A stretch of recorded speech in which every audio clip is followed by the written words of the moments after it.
Kasi mga kotsero, ito kasing naganap, 'di ba? Na napanood naman natin lahat kanina 'to. Ito kasi nangyari. So si Kong Marcoleta nanggigil kanina. Ay, galit talaga siya. Galit. Oo. Galit. Galit talaga siya. At yung galit niya, mga kotsero, ang ugat nun, si Sara Duterte. See? Nagagalit siya dahil kay Sara Duterte. Sa GIP Party List, Representative Rodante Marcoleta on Tuesday called out lawmakers for not observing the tradition of giving courtesy to the Office of the Vice President as the Appropriations Panel proceeded to discuss the agency's proposed budget without Vice President Sara Duterte. Ayun nga kasi mga kotsero, medyo ang weird lang kasi nung ginawa na ito ni Kong Marcoleta. Parang it's out of character. Oo, parang hindi siya ganito. And for the past few months, naobserbahan ko mga kotsero na si Kong Marcoleta, palagi siyang it seems ngayon nakikita na natin kung saan talaga yung kanyang allegiance, quote unquote allegiance, no. And you know, it's tulad nung sinabi niya na dapat mag-drug test na si PBB.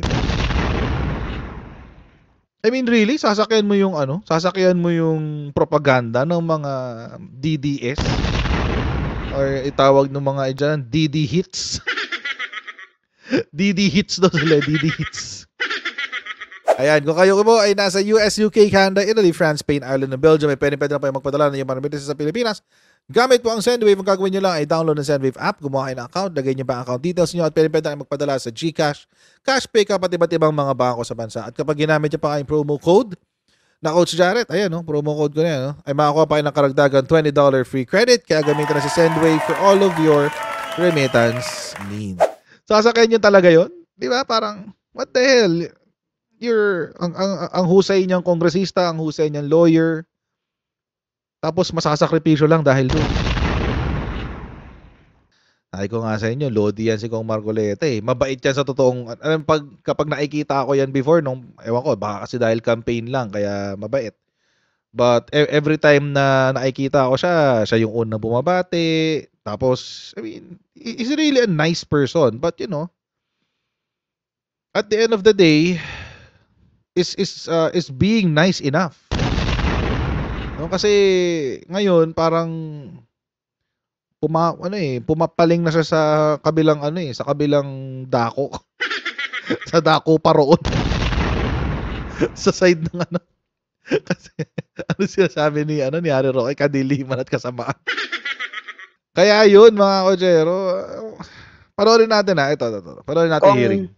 Marcoleta, you're now recognized. Salamat po, Madam Chair. Yung hindi po pagdating ng ating pangalawang Pangulo ngayon, ang suspecha ko po ay dahil sa nangyari na mga pagtatanong nung nakaraang pagdinig. Okay. I have heard the volume and the barrage of questions asked by members of this committee to the Vice President. Despite the fact, Madam Chair, I heard her several times saying, I forgo the opportunity of defending the OVP budget for 2025 by question and answer, and I leave it to the House of Representatives to decide on such proposal as presented. That was the template of an answer given by the Office of the Vice President. Madam Chair. Dapat doon pa lang medyo offended ka na as a congressman eh. Doon sa templated answer niya. Dapat doon pa lang medyo offended ka na as a congressman. Pero mukhang hindi ganoon ang nangyari. Iba yung naging resulta. Napilitan po akong mag-raise ng parliamentary inquiry. I think I have earned this. Okay.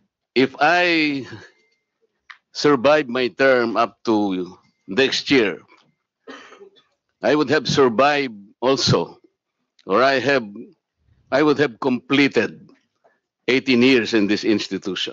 18 years. And in this length of time, I have observed a tradition. The tradition is the two highest positions of government, namely the office of the Vice President and the office of the President, are not traditionally subjected to questions. Mhm. I have observed this for so long a time.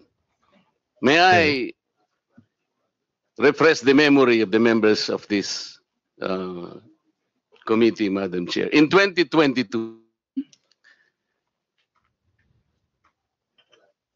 the Minority Leader, Honorable Libanan, citing courtesy to the office of the Vice President, took only about 13 minutes to Mhm. move for determination of the budget of the Vice President. And after that, the Majority Leader seconded the motion. That was 2022, Madam Chair. Then 2023, no less than the presidential son, our own Sandro. senior deputy majority leader, the Honorable Sandro Marcos, stood up and invoked the long-honored tradition of according courtesy to the OBP, the Office of the Vice President. And in the same manner, he moved for determination of the Office of the Budget, the consideration of the budget of the Office of the President, Vice President. I also recall, Madam Chair, that it was terminated. And with the full consternation of Honorable Franz Castro, who then objected, but her objections were never heard until she moved to make up record by way of manifestation her objection. But the committee collectively said, you can no longer do that because there was already a termination of the hearing. Okay. This is the time-honored tradition, Madam Chair. For so long a time, we have kept and observed this. We have upheld this tradition. My question is this committee authorized to set aside or discard the tradition? That is the question.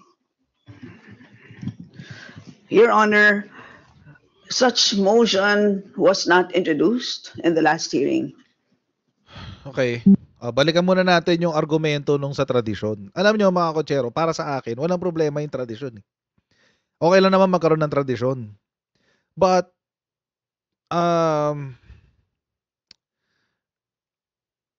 even the Constitution gives respect to traditions. Meron tayo mga provision dyan on freedom of religion. May provisions on, tawag dito. Actually, pati nga yung pagbuo ng Bangsamoro, ng BARM, Bangsamoro, is also in respect of traditions. Wala akong problema yung tradisyon. In fact, minsan ginagawa yung basis sa kung ano yung gagawing morally acceptable or not. Pero mga kotsero, kasi we're not talking about, ako lang naman, no? Personally, tradition should always be deferred in light of ano ba to? Paano ko ba sasabihin to nang hindi masyadong nakaka-offend? parang hirap sabihin itong sasabihin ko eh. Tradition should always be deferred in light of what is moral. Yun na lang. Oo. Kasi, for example, gawin natin example yung kay Kibulok nitong nakaraan. May mga complaint laban sa ating PNP, laban sa ating DILG na they were violating the constitutionally protected freedom of religion. Ganon. Kaso mga kotsero, meron kang tao, there's an individual who is an alleged pedophile. Tapos pinapatawag siya ng korte, ayaw niya mag-appear. Pinapatawag siya ng korte via the warrant of arrest. Pero ayaw niya mag-appear. So ano yung mas bibigyan mo ng halaga? Freedom of religion, giving justice. Oo. Meron tayong doctrine sa Constitution. Ang tawag doon parents patriae. Parents patriae, basically, ibig sabihin nun, the state will take care of and protect those who need protection. Yung estado ang gagawa. At kasama doon mga kotsero, yung pag-determine kung ano yung mas bibigyan ng halaga. Kung yung tradisyon ba o hustisya. And marami po tayong jurisprudence na may papakita mga kotsero, lalo na dito sa freedom of religion na laging nireklamo ni Kibuloy, na mas binibigyang halaga yung hustisya bago yung freedom of religion. In fact, isa nga yung kung kukudalang ako ng konti for example, yung kay Eddie Soriano, noong nagreklamo siya sa Supreme Court. Bakit daw siya sinuspend ng MTRCB? Tagal na to eh. Bakit daw siya sinuspend ng MTRCB? So it's a violation daw of his freedom of expression and religion. Ang sagot sa kanya ng Supreme Court, karapat dapat ka lang naman talagang isuspend dahil nagmumura ka sa TV show mo. Yun ang decision ng Supreme Court. At ang dahilan kung bakit pinanigan ng Supreme Court si MTRCB ay dahil may mga batang kailangang protektahan daw ang ating Korte Suprema. Ganon nino dito mga kotsero sa kaso ni Sara Duterte. Anong mas bibigyan mo ng halaga? Yung tradisyon na hindi naman codified, hindi yan codified, ay sabihin hindi ko yan parte ng kanilang rules. Yung parliamentary courtesy na sinasabi ni Kong Marcoleta, hindi yan codified, hindi yan parte ng rules nila. So dapat bang isaalang-alang natin ang tradisyon na huwag questionin ang budget ng vice-presidente kung merong mga bali-balita na galing sa COA na no more than COA, galing sa COA mismo na nagkaroon ng maling paggamit ng pera ng bayan. In this case, mga kotsero, dapat mag-defer ang tradisyon. Bigyan natin ng pagkakataon ang taong bayan na makita bakit nagkaroon ng ganong klaseng determination ang COA. So, itong exercise ng budget hearing, mga kotsero, ay isang paraan ng Estado para protektahan ang hard-earned taxes nating lahat. Ako mga kotsero, alam ko mamaya papuntahan natin si Presidente dyan. Mamaya natin pupuntahan. Panoorin muna natin to. I'm now introducing the motion, Madam Chair. I second, Madam Chair. To terminate the consideration of the budget of the Vice President, Madam Chair, on the basis of the long and time-honored tradition, Madam Chair. In order for us to respect a tradition in the same manner that we have respected the tradition here, that the first to interpolate every time is the member of the minority. That is the tradition. We have not yet discarded that. We're observing that because we are honorable members of this Congress. So the question is, why have we discarded that tradition? Is this committee authorized to set aside the tradition? If we are not able to do that, Madam Chair, then I honorably respect. Again, ang question dito mga kotsero, is it part of the House rules? Yung quote-unquote parliamentary courtesy. Hindi ko pa na-check actually if it's part of the House rules. I don't think it is. From what I understand, yung parliamentary courtesy, ine-extend lang yan nung una, ang alam ko, sa presidente lang nga, yun ang alam ko nung una eh. Hindi ko alam na na-extend na rin pala yan sa vice-presidente. At anyway. Respectfully now, move to terminate consideration of the budget of the office of the Vice President. And I so move. Thank you. Madam Chairman, Madam Chair, Madam Chair, move and seconded. Session suspended. Suspension. Batang nangyari. Ayan. Noong nag-suspension, ito na yung nangyari. Off mic. Pero ang daming nakakuha ng video. O, yan ang nangyari. A barrage of questions. That's why I'm asking. Bakit natin ginawa yun earlier? Are we not already respecting a tradition well kept by this House? Respect tradition. Hindi nga, pinagtatanong niyo siya eh. Meron pang pratidila, whatever. That is disrespect to the office of the President, Vice President. So ano yung pinagtatanong niyo sa kanya eh? This question never happened before. That is the one I'm explaining to you. It did not happen before. Now, ang tanong ko po, ba't nangyari po nung nakaraan, nangyayari na naman ngayon? We are talking of the office, not the person. Motion was introduced. You may not like the person, you may not like her presence here, but you have to respect the office of the Vice President. That is all. May bago na bang meme? Dati Shimenet, ngayon Yuminet. Yuminet. Yuminet. Yuminet. Anyway. Tuloy natin. Because that is guided by the tradition. Kahapon po, kagaya po na sinabi nila, wala nang pinagtanong sa office of the President, and that is correct. That is in line with that tradition. Again, that's tradition. Again, that's tradition, mga kotsero. Ako ay wala akong problema ang questionin ng budget ng OP. Personally, wala akong problema diyan. Go ahead. Question the budget ng office of the President. Kasi alam nyo, mga kotsero, tayo, we should know kung saan napupunta yung budget ng Office of the President, Office of the Vice President, at lahat ng ahensya na meron sa executive. In fact, mga kotsero, let me push the argument further. Sana magkaroon din, i-upload sa COA website ang detailed COA audit report ng lahat ng congressmen. Kasi wala nun sa COA website.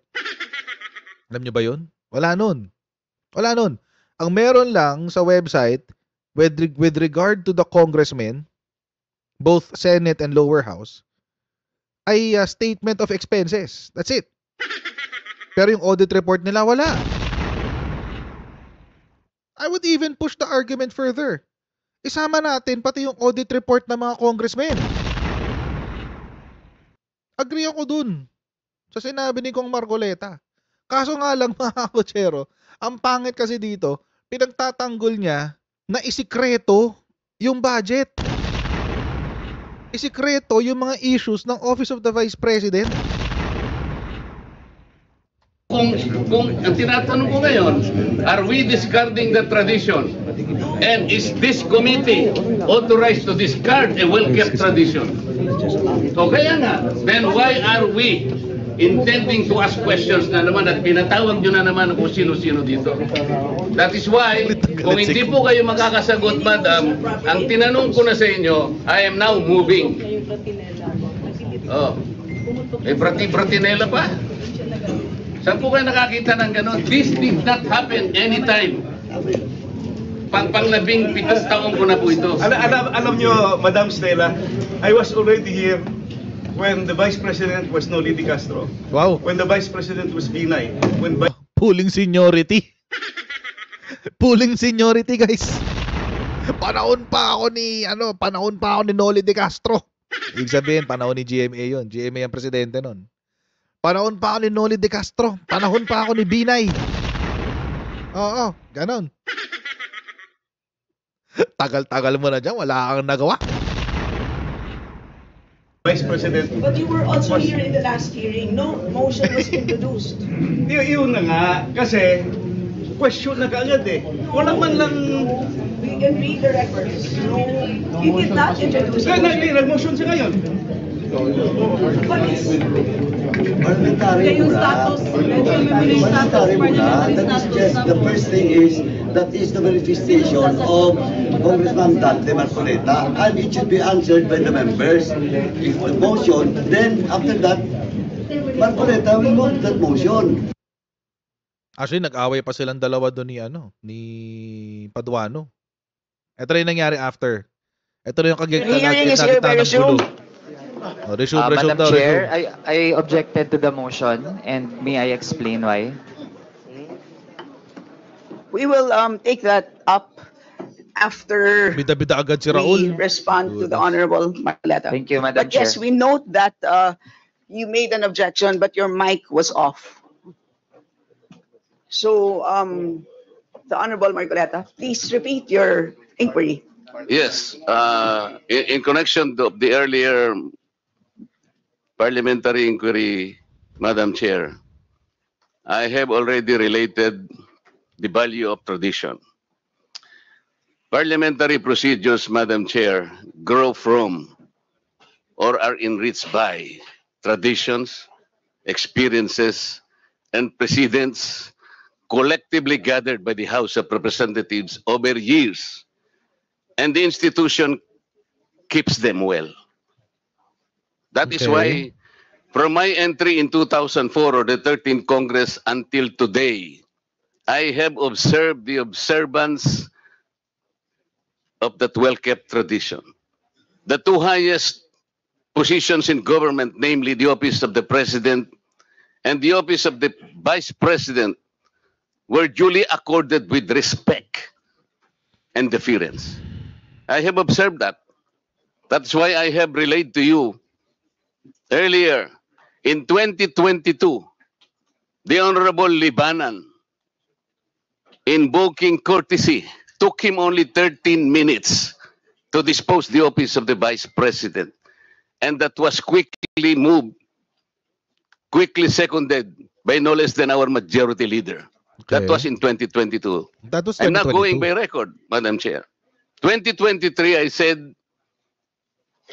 no less than the presidential son, our own senior deputy majority leader, stood up and said that in line with the time-honored tradition of according courtesy to the office of the Vice President, I move to terminate the budget briefing of the OBP. And I can recall the Honorable Castro strongly objected. No, Manuel. No, that's in 2023. This is by the record. And she objected, but her objections were rejected by the committee because the committee already terminated the proceedings. And she kept Okay. on requesting, Madam Chair, that she makes at least her manifestation. And she was unable to do that because the proceedings were terminated. So that what I am saying, from 2004, when I entered these halls, these hallowed halls, hanggang punto sa sinasabi kong 2023, we have kept the tradition.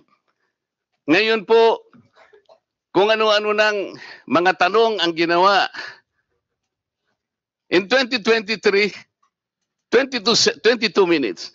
2022, 13 minutes. Ito po, pinagawa yan na po yung budget earlier at ngayon we're about to quarrel again on the budget. Ang tanong ko nga po ngayon, Bakit kasi ayaw lang kasi sagutin yung tanong? It could have been 20 minutes kung sinagot lang ni Sara lahat ng tanong sa kanya. At hindi siya nagkaroon ng scripted answer na I will defer. I will forgo pala. Diba? Kung sinagot niya yung mga tanong, bakit may ganito, bakit may ganyan, bakit may ganito, o di tapos. Kaso hindi. Nagdrama siya nung ano I will forgo. Ayun to lang, budget niya yung na-go. Budget niya yung na-forgo. Ilang beses na yung ilang beses na defer. This is the second time na na-defer yung budget hearing niya. Bakit kino-complicate? Kasi baka kailangan gawing complicated para hindi mapansin yung kailangan itago. ngayon, dahil nga po sa nangyayari ngayon sa budget ng Office of the Vice President, and despite her manifestation that she will no longer defend her budget because she forgot, sabi niya, I She has will forgo forgone. my opportunity Okay. to defend the budget of the OBP for 2025 by way of question and answer, and I will leave to the House of Representatives to decide such proposal as presented. We cannot even accept such kind of answer, Madam Chair. What do we need her to articulate for? So ang pinag-uusapan po natin, What do we need her to articulate? She needs to answer the questions of ano nangyari dun sa suspension disallowances niya, unliquidated na cash advances. Ang lalaki 12 billion, 6 billion, 15 billion. Ang lalaki. Sana kung maliliit. Meron pa siyang 600 something, 600 million yata if I'm not mistaken. Kagahapon na topic natin to eh. 600 million in unauthorized bank accounts. She has a lot to answer for. Wala na po ba yung respeto sa tradisyon na yun? Sige, Kagaya po ng unahin na lang natin yung yung tradisyon nyo bago malaman ng taong bayan. Secondary na lang siguro yung malaman ng taong bayan kung corrupt ka o hindi. Banggit ko, every time mag-interpellate po dito, Madam Chair, because of that tradition, it's always the member of the minority who will start the interpellation because we have kept that tradition. Ang dami po. Ang dami ko pang sasabihin sa inyo, haba lang tayo. So the question is, when we did that to the Vice President earlier, now we're doing it now, are we now setting aside this tradition? That's number one question. Number two, is this committee authorized to set aside the tradition? Your Honor, short answer is no to both questions. Okay. If that is the answer, Madam Chair, and we are all bound to respect one tradition so sacred in our hearts, because we are called honorables in this house. We cannot be honorables if we cannot honor our own tradition. We are defined by what we believe as a tradition in this house. So if we are now all amenable that we have kept that tradition, no longer questions are being asked, then I will respectfully move, Madam Chair, to move to terminate the budget of the OBP for 2025. I object, Madam Chair. I object. Dami nag-object. Madam Chair, I If there's a object. motion to terminate the budget briefing of the OVP, but there is an objection, so we divide the House. The chair has decided to divide the House. So those Madam Chair, in favor as of the motion, a rule, we usually deliberate Those- before we vote. those in favor We deliberate. of the motion, please raise your hand. Those in favor of the motion to terminate the budget briefing of the OVP, please raise your hand.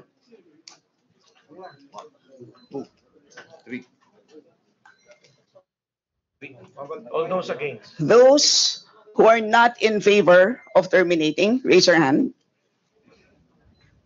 For non-tradition. Dami. Tapos ang boxing.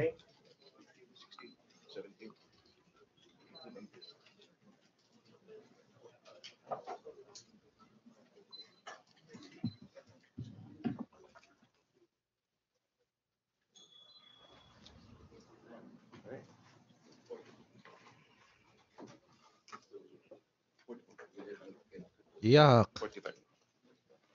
45 out of 3. 45 Three in versus 3 favor, pala. 45 against. Motion The motion is lost.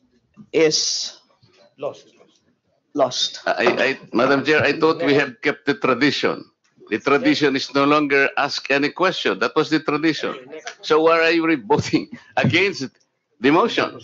The majority of the will is always respect. It's The will of the inconsistent majority with is the always tradition that respected. we have already agreed to observe. Again, mga kakotsero, what is more important?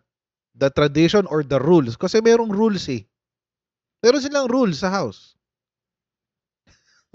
ang ginawa ni kong Stella Kimbo, in-invoke niya yung rules. 'Di ba? Divide the house. Pag merong issue, divide the house and then you vote. Tapos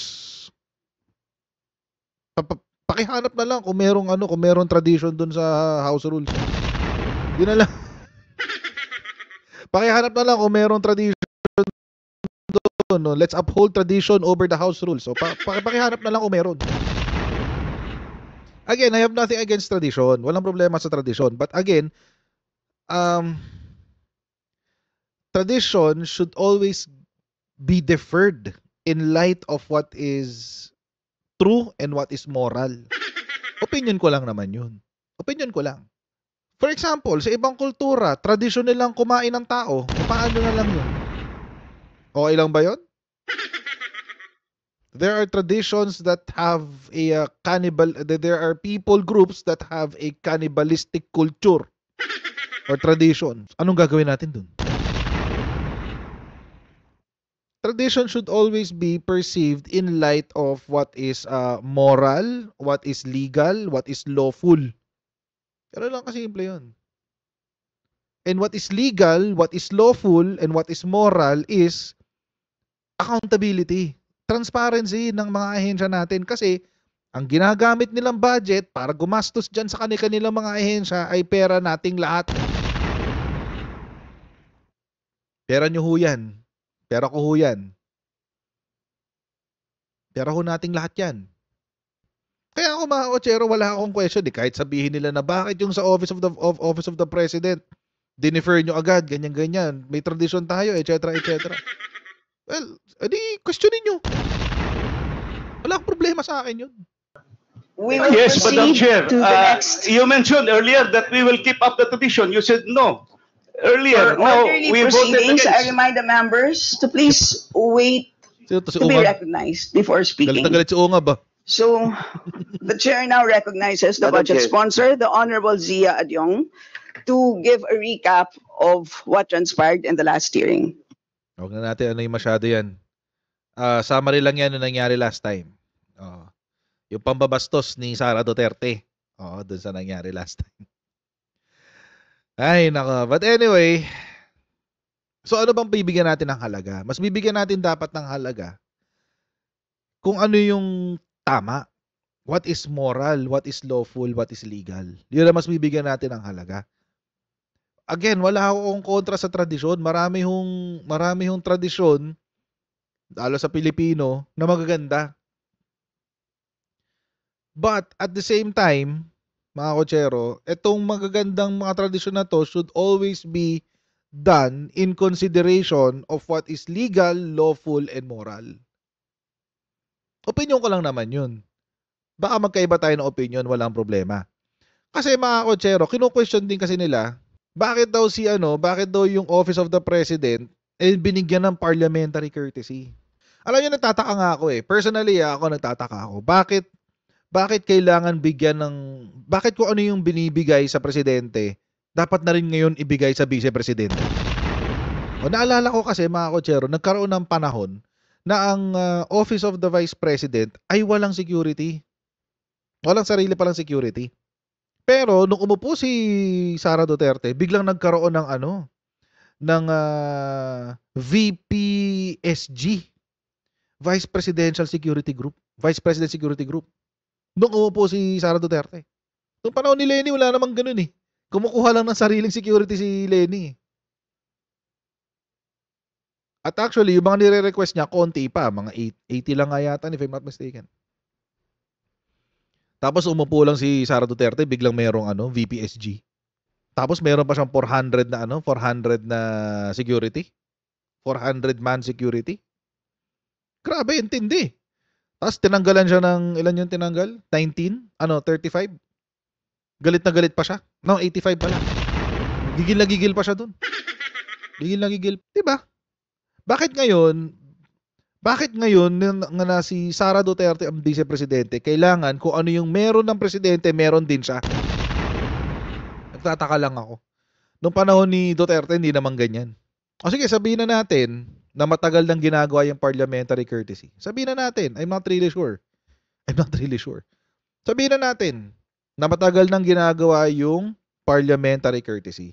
Ikumpara natin ang ginagawa ng OVP sa OP, Office of the President. Putin na natin 2022 na lang para madaling tignan. Office of the President. Ilang ahensya nasa ilalim niya? Maliban sa opisina niya, meron siyang ARTA, Climate Change Commission, Commission on the Filipino Language, Cooperative Development Authority, Dangerous Drugs Board, Film Development Council of the Philippines, Games and Amusement Board, Governance Commission for GOCCs, MTRCB, National Anti-Poverty Commission, National Archives, National Commission for Culture and the Arts, National Commission for Senior Citizens, National Commission on Indigenous Peoples, National Commission on Muslim Filipinos, National Historical Commission, National Library of the Philippines, National Youth Commission, Office of the Presidential Advisor on Peace o PAPRO on Peace, Reconciliation and Unity, Optical Media Board, Philippine Commission on Women, Philippine Competition Commission, PIDEA, Philippine Racing Commission, Philippine Space Agency, Philippine Sports Commission, Presidential Commission for the Urban Poor, Presidential Legislative Liaison Office, Presidential Management Staff. Nakita nyo kung gaano karaming ahensya yan? Nakikita nyo kung gaano karaming ahensya yan? Yung iba dyan, kailangan mo pa ng confidential funds. Example, Dangerous Drugs Board. Kailangan mo ng confidential funds dyan. PIDEA, kailangan mo ng confidential funds dyan. Ang dami nyo, no? So siguro, kapag nagbigay ka ng parliamentary courtesy sa Office of the President, deserve niya. Di ba? Deserve niya. ARTA. Kailangan din ng confidential funds yung ARTA. Anti-red tape. Siguro naman, pag tinignan mo, yung dami ng ahensya na nasa ilalim ng Office of the President, kailangan talaga niya, it deserves the parliamentary courtesy. Sa OVP, Office of the Vice President. That's it. That's it. Tapos, ang nagtataka ako, bakit kailangan bigyan ng parehong halaga ang Office of the Vice President kumpara sa Office of the President? Eh halos walang ginagawa ang Office of the Vice President. Ang ginagawa ho ng Office of the Vice President, ang kanyang constitutional mandate, simpleng-simple lang. Maghintay ka dyan. Maghintay ka na may mangyari sa Pangulo, maghintay ka na merong aksidente o mamatay ang Pangulo bago ka umepal. Yun ang trabaho ng yun ang constitutional mandate ng Office of the Vice President. Yung iba pa niyang ginagawa, mga kotsero, is a duplication of other services done by other government agencies. For example, DSWD. Mamimigay ng ayuda. Pagbibigay ng pera sa mga na-o-ospital, PCSO. Ano siya? It's a duplication, a redundancy of the work of other agencies.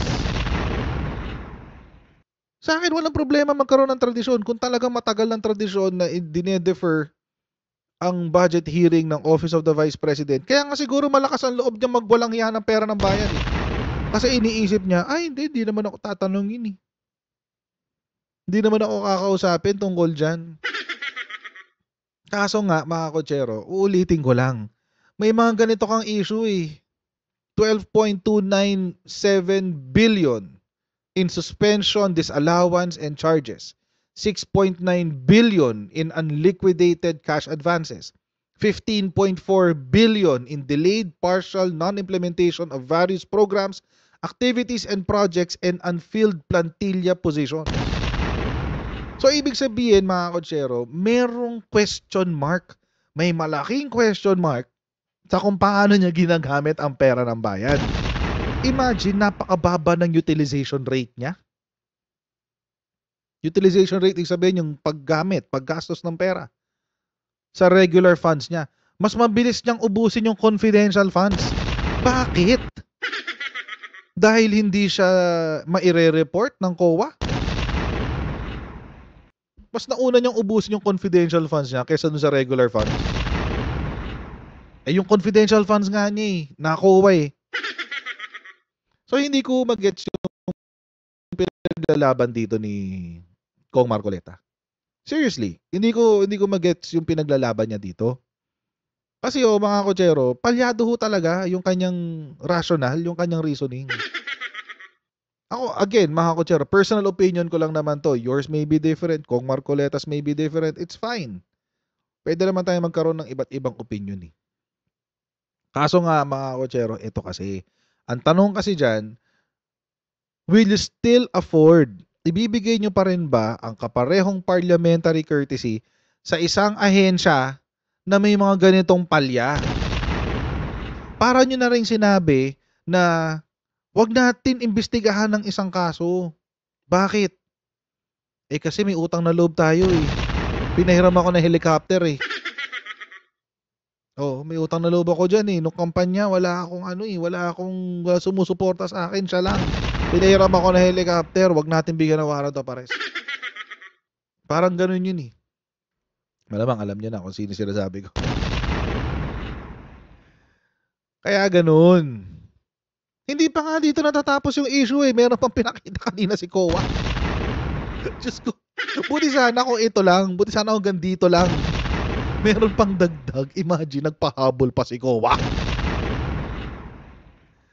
Nagpahabol pa si Kowa, guys. Kanina. My goodness. Mamaya pag-uusapan natin yan. Let's be honest with ourselves. Yun na lang. At kung pag-uusapan natin ang tradisyon na dapat mong irespeto, meron hong tradisyon na na-establish. Meron pong tradisyon na itinatag ang ating konstitusyon. Meron, no? Meron. Ang ating pong konstitusyon ay nagsabi na kada taon ay dapat nagkakaroon ng dapat merong transparency pala. Sorry, hindi pala kada taon.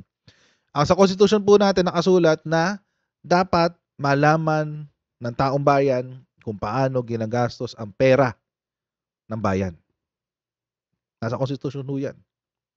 Ayaw niyo irespeto yun? Nasa konstitusyon din po, mga kotsero, na ang Kongreso ang may kapangyarihan ng purse. The power of the purse of the Constitution of the Congress, both upper house and lower house. Hindi nirespeto ni Sara Duterte yun. Ayaw niya irespeto yung tradisyon na yun. So let's talk about traditions. Anong gusto ninyong tradisyon na sundin? Yung tradisyon na wala namang basehan sa ating batas, walang basehan maski sa rules ng House of Representatives. O yung tradisyon na inumpisahan ng ating constitution. Sabihin ng mga abogado dyan, lalo yung mga magdi-defend kay Sara Duterte, sabihin nila, the constitution naman is not self-executing. Kaya nga meron kang lower house eh. Kasi sila yung gumagawa ng batas related to that. Office of the President nga handang mag-defend eh. Nag-present sila, malamang sa malamang, handa sila mag-defend kasi nado si E.S. Bersami. Hindi ko nangigets Hindi ko nangigets yung pinanggagalingan nila na yung sinasabi nila na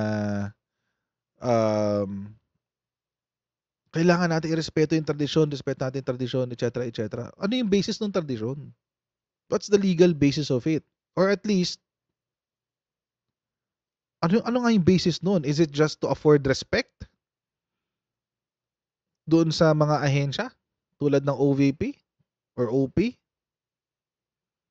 Kasi ako, mga kotsero, personally lang to walang problema sa akin kung questionin yung budget ni PBBM. Tama lang yun. So kung next year magreklamo to si Kong Marcoleta, sabihin niya, bakit yung OVP hindi nyo binigyan ng parliamentary courtesy? O di tanongin na rin natin tong OP. Sige, by all means. By all means, okay lang yun. Kasi it's lawful. As if may makikita naman kayo sa OP. As if may makikita naman kayo sa OP. Oo. Ang gagawin lang naman dyan yung makabayan black as usual, gagawa sila ng intriga. Ganun lang naman kasimple yun. Ano makikita nyo sa OP? Meron na bang COA report on the Office of the President na merong kasing lala ng issue ng Office of the Vice President at DepEd nung panahon ni Sara Duterte? Wala nga kayo naririnig Yung COA report ng OP, laging public yan. Dahil may naririnig ba kayo na sinasabi ng COA na merong disallowance, suspension, or notice of charge? Wala. That tradition has to die. Oo. That tradition has to die a natural death. Or at least, kung gusto nyong buhayin yung tradition, it should be, meron dapat magkaroon kayo ng standards. Kung kailan kayo magde-defer, kailan kayo magbibigay ng courtesy, etc. etc. Kasi ang hirap eh. Ang hirap eh. Palibasan, hindi pera nyo yung kinakaltas bonbon eh.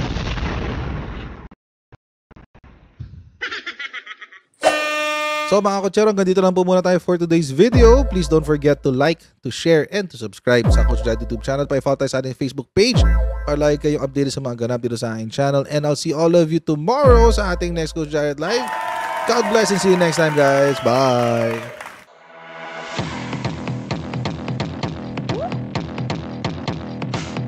Pag ganun, huwag natin gawing tanga mga Pilipino. Mas maganda kasi nasa lugar ka ng tama kaysa yung pinipilit mo yung pagkakamali.